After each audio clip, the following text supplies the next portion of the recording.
అందరికీ నమస్కారం అండి. మంత్రివర్గ ఉపసంఘాన్ని కౌలు రైతుల గుర్తింపు విషయంలోనూ, రైతు భరోసా విధి విధానాల విషయంలోనూ కూడా వేయడం జరిగింది. అంటే నిజంగా గత ప్రభుత్వంతో పోల్చినప్పుడు ఇట్లా ఒక సంప్రదింపుల ప్రక్రియకి రాష్ట్ర ప్రభుత్వం పూనుకోవడం అనేటువంటిది మేము స్వాగతించాము, అభినందించాము. ఎందుకంటే ఒక ముఖ్యమైనటువంటి పథకాన్ని అమలు చేసేటప్పుడు కొన్ని వేల కోట్ల రూపాయల బడ్జెట్తో ముడిపడి ఉన్నప్పుడు సంప్రదింపులు చేయడము రైతు సంఘాలతోనూ, రాజకీయ పార్టీలతోనూ, ప్రజలతోనూ, రైతులతోనూ, గ్రామీణ ప్రజలతోనూ సంప్రదించడం అనేటువంటిది చాలా అవసరమైనటువంటి ప్రక్రియ అనేది మా మొదటి నుంచి ఉన్నటువంటి అభిప్రాయం. కాకపోతే గత ప్రభుత్వం ఏంటంటే 2018 ఖరీఫ్లో రైతు బంధును ప్రకటించినప్పుడు వాళ్ళు ఏకపక్షంగా ప్రభుత్వం పరంగా నిర్ణయం తీసుకున్నారు, ఒక జీవో విడుదల చేశారు. దాంట్లో ఒక 2018 నుంచి ఎకరానికి 4,000 సీజన్కి ఇస్తామనేటువంటి ప్రకటనలు చేస్తారు. దానికి ముందు కానీ ఆ తర్వాత కానీ చర్చలు ఏమీ చేయలేదు. ఈ కాంగ్రెస్ ప్రభుత్వం ఆ మేరకి సంప్రదింపుల ప్రక్రియను ప్రారంభించడం అనేటువంటి చేసింది. అయితే సంప్రదింపుల ప్రక్రియ కూడా విస్తృతంగానే సాగింది. ఒక రకంగా గ్రామాల్లో రైతులతో కూడా వీడియో కాన్ఫరెన్స్ ద్వారా చేశారు. అట్లాగే రైతు సంఘాలు అన్నిటితోనూ కూడా చర్చించారు, అభిప్రాయాలు తీసుకున్నారు, మెమోరాండంలు తీసుకున్నారు. రాజకీయ పార్టీలు అనేకం పార్టీ మంత్రివర్గ ఉపసంఘాన్ని, వ్యవసాయ శాఖ మంత్రిని కలిసి మెమోరాండంలు ఇచ్చారు. అట్లాగే 5 ఉమ్మడి జిల్లాలలో దాదాపు మంత్రివర్గ ఉపసంఘ సభ్యులు వెళ్ళి భిన్న అభిప్రాయ సేకరణ చేశారు. చాలామంది రైతులు ఆ సమావేశాల్లో పాల్గొన్నప్పుడు ఒక 10 ఎకరాల వరకు పరిమితి పెట్టి రైతు బంధు ఇవ్వాలనేటువంటిది కానీ, కౌలు రైతులకి తప్పకుండా సహాయం చేయాలనేటువంటి అభిప్రాయాలు వచ్చినాయి. రైతు స్వరాజ్య వేదికగా మేము సమాచార హక్కు చట్టం కింద ఈ మినిట్స్ అన్నీ కూడా సేకరించినప్పుడు చాలా స్పష్టంగానే జిల్లా మీటింగుల్లో పాల్గొన్నటువంటి రైతులు కానీ, ప్రజా సంఘాలు కానీ, రైతు సంఘాలు కానీ, ప్రజాప్రతినిధులు కానీ వాళ్ళందరూ కూడా తమ అభిప్రాయాలను నిక్కచ్చిగా చెప్పారు. 2 అభిప్రాయాలు ప్రధానంగా వచ్చినాయి. ఒకటి, కొంత భూమి మీద పరిమితి పెట్టాలి, విస్తృతంగా ఎన్ని ఎకరాలు ఉంటే అన్ని ఎకరాలకు ఇవ్వడం సరైనది కాదనేటువంటిది ఒకటి వచ్చింది. నిజంగా ఎవరు సాగు చేస్తుంటే వాళ్ళకే ఇవ్వండి, ముఖ్యంగా కౌలు రైతులకు కూడా ఇవ్వండి అనేటువంటి అభిప్రాయం కూడా వచ్చింది. ఆ మేరకి ఈ సంప్రదింపుల ప్రక్రియ అయితే విస్తృతంగా సాగింది, కానీ సెప్టెంబర్ నాటికే ఈ ప్రక్రియ అంతా పూర్తయింది. మరి డిసెంబర్ అయితే వచ్చింది, ఇప్పుడు జనవరిలో కూడా ప్రవేశించాము.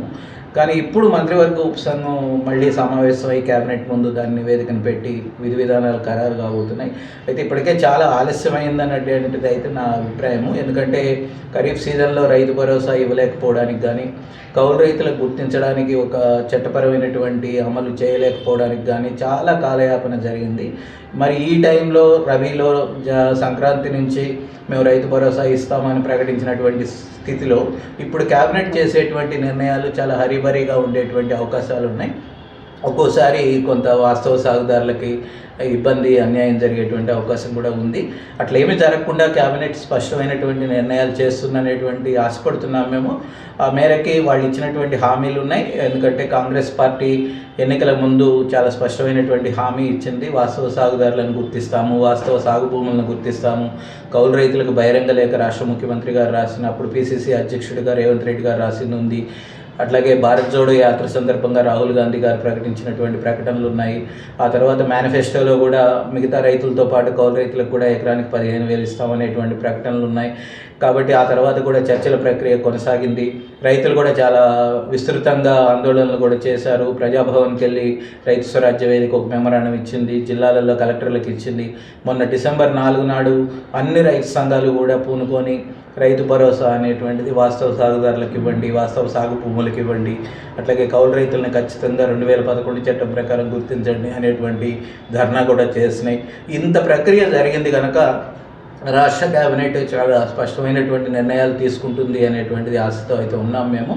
మరి రాజకీయంగా కొంచెం సాహసోపేతమైనటువంటి నిర్ణయాలు తీసుకోవాల్సినటువంటి సందర్భం ఇది. మామూలుగా ఏంటంటే రాజకీయపరమైన ఒత్తిళ్లకు గురవుతూ ఉంటారు. భిన్నాభిప్రాయాలు వస్తే, లేదా రైతుల్లో వ్యతిరేకత వస్తేమో, లేదా ప్రతిపక్ష పార్టీలు బదనాం చేస్తాయేమో అనేటువంటి భయంతో ఒక్కొక్కసారి చాలా కీలకమైనటువంటి విధాన నిర్ణయాలు కూడా సరిగ్గా తీసుకోకుండా పోయేటువంటి ప్రమాదాలు కూడా ఉంటాయి. కానీ రేవంత్ రెడ్డి ప్రభుత్వం తమ ప్రజలకు ఇచ్చినటువంటి హామీలు, రైతాంగానికి ఇచ్చినటువంటి హామీలు, మేనిఫెస్టోలో పెట్టినటువంటి విషయాలు, 6 గ్యారెంటీల్లో పెట్టినటువంటి విషయాలు అన్నీ జ్ఞాపకం పెట్టుకొని రేపు క్యాబినెట్లో సరైన నిర్ణయాలే చేస్తుంది. రైతు భరోసా విషయంలో కావచ్చు, కౌలు రైతుల విషయంలో కావచ్చు అనేది మేము అనుకుంటున్నాం. గత 8 సార్లు 11 సార్లు ఇచ్చినటువంటి రైతు భరోసాలో, రైతు బంధులో చాలా సాగు చేయనటువంటి భూములకి వేల కోట్ల రూపాయలు దుర్వినియోగం అయినట్టుగా ఈ రాష్ట్ర ప్రభుత్వం ప్రకటించింది. సుమారుగా 80,000 కోట్ల రూపాయలు పంచితే దాంట్లో 21,000 కోట్ల రూపాయలు సాగు చేయనటువంటి భూములకు వెళ్ళినాయి అనేటువంటి ప్రకటన చేశారు. అంటే దాదాపు 25%. 21,000 కోట్లు అనేటువంటిది రాష్ట్ర బడ్జెట్లో చాలా ముఖ్యమైనటువంటి అమౌంట్గా మేము చూస్తున్నాము. మేము మొదటి నుంచి అంటున్నది ఏంటంటే 2 విషయాలలో ప్రభుత్వం చాలా స్పష్టంగా ఉండాలి. ఒకటి, అసలు మొత్తంలో రాష్ట్రంలో ఉన్నటువంటి భూమి ఎంత, దాంట్లో పంటలు పండుతున్నటువంటి భూమి ఎంత, దాంట్లో ఉద్యాన పంటలు పండుతున్నటువంటి భూమి ఎంత, మిగతా ఈ సంవత్సర పంటలు సీజనల్ పంటలు కూడా ఉంటాయి, వాటి విస్తీర్ణం ఎంత, నిజంగా విస్తీర్ణంలో లేనటువంటి సాగు చేయనటువంటి భూముల యొక్క లేదా పడవ భూములు గాను ఖాళీగాను రియల్ ఎస్టేట్ వెంచర్లు గాను ఉన్నటువంటి భూమి ఎంత, ఇదంతా కూడా ఎప్పటికప్పుడు ప్రతి సంవత్సరం చాలా అప్డేటెడ్గా ఉండాల్సినటువంటి సమాచారం.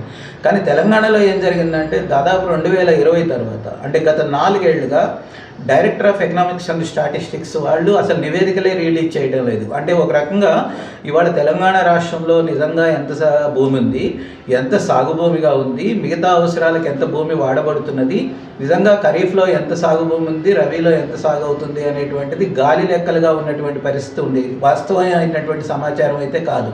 ప్రతి పంట విషయంలోనూ కూడా వాళ్ళు వ్యవసాయ శాఖ ఊరికి హై ఎస్టిమేషన్ వేస్తున్నది.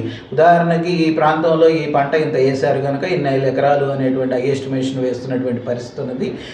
గత ప్రభుత్వం అయితే చాలా దుర్మార్గంగా వ్యవసాయం చేసినా చేయకపోయినా 1000 ఎకరాలు పడవుగా ఉన్న రియల్ ఎస్టేట్ వెంచర్లు ఉన్నా, రోడ్లు ఉన్నా, కాలనీలు కట్టినా, కొండలు గుట్టలు ఉన్నా కూడా పంచినటువంటి పరిస్థితి అయితే ఉంది. మేము మొదటి నుంచి అయితే వ్యతిరేకిస్తున్నాము. పెట్టుబడి సహాయం అనేటువంటిది చాలా విలువైనటువంటి డబ్బులు బడ్జెట్లో, దాన్ని ప్రతి రూపాయిని కూడా చాలా జాగ్రత్తగా ఖర్చు పెట్టాలి. 2 నిర్ణయాలలో ప్రభుత్వం చాలా జాగ్రత్తగా ఉండాలి.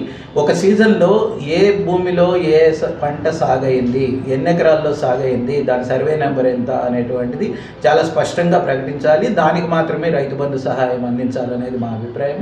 రెండవది, నిజంగా ఒక సర్వే నెంబర్లో ఎవరు సాగు చేస్తున్నారు, ఆ సీజన్లో ఎవరు సాగులో ఉన్నారు, భూమి యజమాని ఎవరైనా సరే భూమి యజమాని చేస్తున్నారా, సాగు చేస్తున్న వాళ్ళల్లో కౌలు రైతులు ఉన్నారా అనేటువంటిది చాలా స్పష్టంగా ఉండాలనేటువంటిది. ఈ 2 విషయాలలో స్పష్టత ఉన్నప్పుడు నిధుల దుర్వినియోగం కాకుండా ఉంటుంది, నిధులు సద్వినియోగం అవుతాయి అనేటువంటిది మా అభిప్రాయంగా ఉంది. రాష్ట్ర ప్రభుత్వం ఆ మేరకు ప్రకటించి ఉంది కనుక దానికే కట్టుబడి ఉండాలనేటువంటిది మా అభిప్రాయము. ఆ వాస్తవ సాగు భూమికి, వాస్తవ సాగుదారులకు మాత్రమే రైతు బంధు సహాయం అందాలనేటువంటిది మా అభిప్రాయం. గతంలో లాగానే కోతలు లేకుండా కొంత వ్యవసాయానికి అవసరమైనటువంటి ఉచిత విద్యుత్తును కొనసాగించడం అనేటువంటిది ఒక అంశము. రెండవది, రుణమాఫీ కూడా గత ప్రభుత్వం ఒక 10 ఏళ్ల పాటు 2 విడతలుగా, 6 విడతలుగా, 8 విడతలుగా అట్లా ఏదో చాలా ప్రయత్నాలు చేసింది, కానీ రుణమాఫీ చేయడానికి అంతిమంగా అది ఉపయోగపడలేదు రైతులకి. ఈ ప్రభుత్వం మొదటి ఆర్థిక సంవత్సరంలోనే కనీసం 22 లక్షల మందికి మేరకి కొంత రుణమాఫీ జరగడం అనేటువంటిది ఖచ్చితంగా స్వాగతించాల్సినటువంటి విషయం. అయితే దీంట్లో 2-3 విషయాలు ఉన్నాయి. ఒకటి, రుణమాఫీ ఇంకా చాలా కాలయాపన జరుగుతూ ఉంది. ఏదైతే 2 లక్షల లోపు ఉన్నారో వాళ్ళకు కూడా ఇంకా పూర్తి స్థాయిలో కాలేదు. 2 లక్షల పైన కూడా చేస్తామనేటువంటిది ఈ ప్రభుత్వం ఒక భారాన్ని ఎత్తుకున్నది. సరే, దాన్ని ఇంకా చేయడానికి చాలా అమౌంట్ కూడా అవసరం అవుతుంది. ఎందుకంటే చాలా తక్కువ అమౌంట్లు ఉన్నటువంటి రైతులు ఎక్కువ సంఖ్యలో ఉంటారు. 2 లక్షల పైన ఉన్నటువంటి వాళ్ళు సంఖ్య తక్కువ ఉంటుంది, కానీ అమౌంట్ రీత్యా చాలా ఎక్కువ సమకూర్చుకోవాల్సి ఉంటుంది ప్రభుత్వం. మరి అది ఎప్పటికి పూర్తవుతుంది అనేటువంటిది ఇంకా వచ్చే ఆర్థిక సంవత్సరంలోకి వెళుతుంది అనేటువంటిది మేము అనుకుంటున్నాం. ఆ మేరకి ఈ సంవత్సరంలో రుణమాఫీ కొంత మేరకు అమలైంది, వాళ్ళందరికీ కొంత మేలు జరిగింది అనేటువంటిది నేను అనుకుంటున్నాం. మూడవది, సన్నధాన్యానికి బోనస్ అనేటువంటిది ప్రకటించారు. ఆ మేరకు కొంత కొనుగోలు చేశారు. దీంట్లో కూడా కొన్ని లోపాలు ఉన్నాయి. మొదట్లోనే సన్నధాన్యం ఏటికి కొంటాం అనేటువంటిది బోనస్ నాట్లేసినాక ప్రకటించారు. రెండవది ఏంటంటే, చాలామంది రైతులు సన్నధాన్యానికి బోనస్ ఇస్తుందా లేదా అనేటువంటి ఒక అనుమానం ఈ ప్రభుత్వం మీద వచ్చింది, రైతు భరోసా రాలేదు కనుక. కాబట్టి చాలా సందర్భాల్లో 2300కి 2400కి కూడా ధాన్యాన్ని అమ్మేసుకున్నటువంటి సందర్భాలు ఉన్నాయి. వాస్తవానికి ఎంఎస్పి ప్లస్ బోనస్ 500 అయితే 2800 రావాలి. కానీ చాలామంది రైతులు అంతకంటే తక్కువకే 2500-2600కు కూడా పంట కోసేసి మాయిశ్చర్తో సహా అమ్మేసుకున్నటువంటి సందర్భాలు ఉన్నాయి. క్యాలిక్యులేషన్లు చూస్తే ఫైనాన్షియల్గా ఆ మేరకు 200-300 రూపాయలు ఆ రైతులకు కూడా అందాల్సింది నిజంగా, కానీ అందలేదు. కానీ ఆ మేరకి వరికి బోనస్ ఇవ్వడం అనేటువంటిది చాలామంది సన్నర ధాన్యం వేసినటువంటి రైతులకి తప్పకుండా అదనపు ఆదాయాన్ని సమకూర్చింది అనేటువంటిది చెప్పొచ్చు. అయితే మా అబ్జర్వేషన్లో ఒక 5-6 అంశాలలో ఈ ప్రభుత్వం సరైనటువంటి విధంగా వ్యవహరించలేనేది మా అభిప్రాయం. ఒకటి, ఎన్నికల మేనిఫెస్టోలో ఏదైతే పెట్టారో సమగ్ర వ్యవసాయ విధానాన్ని రూపొందిస్తాము, శాస్త్రీయ పంటల ప్రణాళిక చేస్తాము అనేటువంటిది, దానివైపు కనీస చర్చ కూడా ప్రారంభించలేదు ఈ 1 ఇయర్లో అనేది మా అభిప్రాయం. రెండవది, పంటల బీమా పథకాన్ని అమలు చేస్తాము అని చెప్పి బడ్జెట్లో డబ్బులు కూడా పెట్టారు, కానీ అది నోటిఫికేషన్లు ఇవ్వలేదు, ఈ సంవత్సరం అమలు చేయలేదు. మూడవది, ఎవరైతే నష్టపోయారో పంట నష్టపరిహారం అనేటువంటి దానికి ఖచ్చితంగా పరిహారం ఇచ్చారు, 2 సందర్భాల్లో ఇచ్చారు. ఒకసారి 1,51,000 ఎకరాలకి, ఒకసారి 76,000 ఎకరాలకి. కానీ విషాదం ఏమిటంటే ఈ ప్రభుత్వం కూడా ఈ అమౌంట్లంతటినీ కౌలు రైతులకు అందకుండా భూమి యజమానులకు మాత్రమే పంపిణీ చేసింది. ఆ మేరకు చాలామంది కౌలు రైతులు నష్టపోయినా కూడా వాళ్ళకి నష్టపరిహారం అందలేదనేటువంటిది ఒక వాస్తవం. నాలుగవది ముఖ్యమైనది ఏంటంటే, భూమి లేని కౌలు రైతులకి వ్యవసాయ కూలీల్ని కూడా రైతు బీమా పరిధిలోకి తెస్తామని చెప్పారు. కానీ ఆగస్టు 15 నాడు వాళ్ళందరినీ మినహాయించేసి కేవలం పాత పద్ధతుల్లోనే భూమి ఉన్న యజమానులకు మాత్రమే రైతు బీమాని కొనసాగించారు తప్ప వీళ్ళని ఆ పథకం పరిధిలోకి అయితే తీసుకురాలేదు. అట్లాగే గత ప్రభుత్వం లాగానే ఈ ప్రభుత్వ హయాంలో కూడా రైతు ఆత్మహత్యలు కొనసాగుతూ ఉన్నాయి. కనీసం 200 పైన అయితే ఆత్మహత్యలు జరిగినాయి. కానీ గత ప్రభుత్వం లాగానే ఈ ప్రభుత్వం కూడా త్రిసభ్య కమిటీని వాళ్ళ దగ్గరికి పంపి ఎంక్వైరీ చేయించి నిధి నిర్ధారణ చేసి వాళ్ళకి ఏదైతే పరిహారం రావాలో 6 లక్షల రూపాయలు దాన్ని ఇవ్వడానికి అయితే పూనుకోవట్లేదు. వాటి పట్ల నిర్లక్ష్యంగానే వ్యవహరిస్తున్ననేటువంటిది మా అభిప్రాయము. కాబట్టి ఒక 2-3 విషయాలలో కీలకంగా పనిచేసినప్పటికీ, రుణమాఫీ కావచ్చు లేదా బోనస్ కావచ్చు, మిగతా విషయాలలో ఒక డైరెక్షన్ లెస్గానే ఇంకా వ్యవసాయంలో ఉందనేది మా అభిప్రాయం. రెండోది, చాలా ప్రమాదకరమైనటువంటి ప్రకటనలు కూడా చేశారు. రబీలో కూడా సన్నధాన్యం వేయండి, మేము కొంటాం బోనస్ ఇచ్చే అనేటువంటి ప్రకటన చాలా అన్యాయమైనటువంటి ప్రకటన. ఇట్లాంటి కొంచెం తొందరపాటు ప్రకటనలు ఈ ప్రభుత్వం కూడా చేస్తూ ఉన్నది. అందుకని కొన్ని సవరించుకోవాల్సిన అంశాలు అయితే ఉన్నాయి ఈ ఏడాది పాలనలో అనేది మా అభిప్రాయం.